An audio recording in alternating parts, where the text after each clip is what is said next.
سلام به کانال زنگ آشپزی خوش اومدین. بریم با هم طرز تهیه این کتلت شیرازی فوری و راحت و فوق‌العاده ترد و خوشمزه رو ببینیم. یه غذای آسون و خوشمزه بدون نیاز به تخم مرغ و گوشت با کمترین مواد اولیه با یه لایه ترد و مغز پوک و خوشمزه.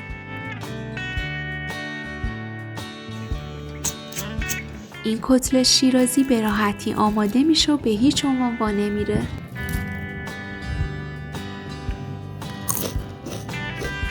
خب من اینجا 1 کیلو سیب زمینی دارم که خوب شستمش رو چیدم داخل قابلمه. حالا بهش آب اضافه میکنم.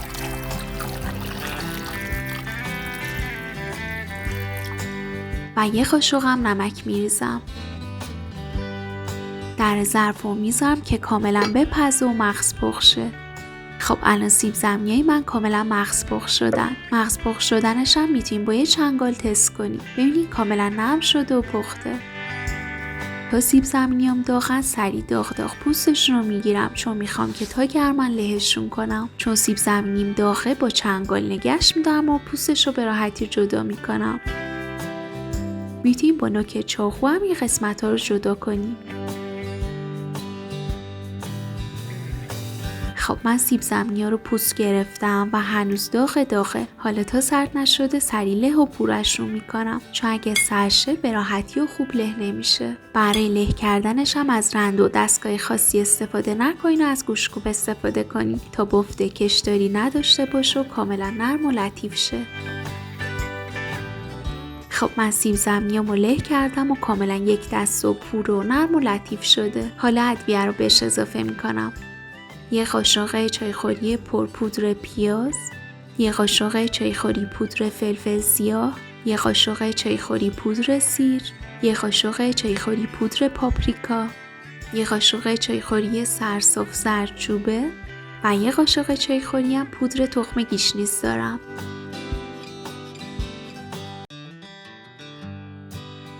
نمکم هم بهش اضافه میکنم و با دست ادویه رو کاملا با سیب زمینی مخلوط میکنم و ورز میدم که 1 دست شه.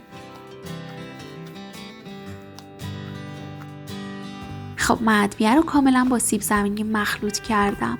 ببینید من سیب زمینی رو چه خوب له و پورش کردم. کاملا نرم و لطیف و 1 دسته. 1.5 لیوان یا 150 گرم هم پودر سوخاری دارم که ادویه و مواد اضافی نداره. فقط نون باگت هستش که گذاشتم خشک شد و با خردکن پودرش کردم و هیچ چیزی هم بهش اضافه نکردم. تو 2-3 مرحله اضافهش میکنم به سیب زمینیمو با دست حسابی ورزش میدم که به خورد سیب زمینی بره و کاملا 1 دست شه و موادم وسط کاسم جمع شه. پودر نون باگت باعث میشه که کتلت زمان سرخ شدن وا نرن و یه بافت منسجم و ترد داشته باشن. دوستان این روش فوری درست کردن یک کتلت شیرازی خوشمزه است. یه روش بازاری درست کردن کتلت شیرازی هم هستش که از آرد و آب استفاده میشه که تو ویدیوهای آینده اگر که دوست داشتی روش بازاری هم میذارم براتون. خب ببینید الان موادم کاملا 1 دست و منسجم شده. میبینید به راحتی میشه که به شکل داد و کاملا منسجمه و بهتون قول میدم که زمان سرخ شدن اصلا وا نره. از موادم اندازه 80 گرم برمیدارم و اول تو دستم کاملا گرد و فشرده‌اش میکنم که سطحش صاف شه و هیچ ترکی نداشته باشه و هواگیری شه و بعد به شکل یه دوک در میارمش.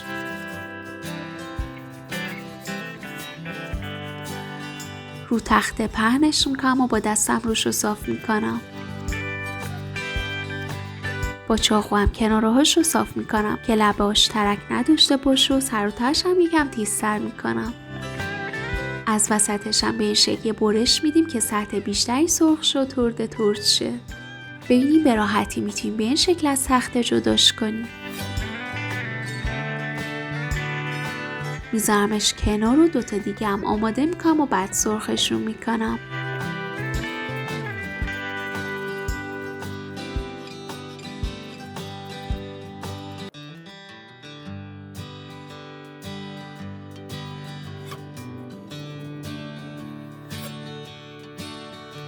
داخل مایتاب روغن ریختم و گذاشتم روغن داغ شده. مقدار روغنم در حدی بریزین که تا نصفه کتلت رو داخل روغن قرار بگیرن. بینی از این برشه وسطش هم روغن بیرون میزنه و کاملا مغز پخت و پوک و ترد میشن کتلتامون. خب اجازه میدم با حرارت متوسط یه طرفشون سرخ شه. بعد اینکه سمتشون سرخ شد برمیگردونم تا سمت دیگه‌ش هم سرخ شه. ببینین اصلا وا نمیره و میتونین به راحتی برگردونین. خیلی هم نذارین رنگشون تیره شه، همین که طلایی و سرخ شه کافیه، چون سیب زمینی از قبل پختن و مواد خامی داخلش نداره و ما فقط میخوایم که ترد و پوک شه. خب الان هر دو سمت کتلت شیرازی ترد و خوشمزه‌مون سرخ شده و آماده است. به راحتی برمی‌دارمش و یکم نگه دارم که روغن اضافیش بره و بعد میذارمش داخل صافی آبکش که ترد بمونه و یکم که از داغی افتاد میذارم رو دستمال که روغن اضافی نداشته باشه اصلا. من بقیه کتلتام هم سرخشون میکنم. دوستان درسته که این غذا گوشت نداره ولی به کتلت شیرازی معروفه و چون تخم مرغ هم نداره نمیشه که گفت کوکو هستش. این کتلت شیرازی مثل بقیه غذاهای شیراز عزیزمون فوق‌العاده لذیذه. بینی من اول میذارمش داخل صافی و یکم که از داغی افتاد میذارمش رو دستمال که روغن اضافیش کاملا گرفته شه. خب دوستای عزیزم کتلت شیرازی فوری و ترد و خوشمزه‌مون آماده است. ببینید داخلش هم کاملا پوکه.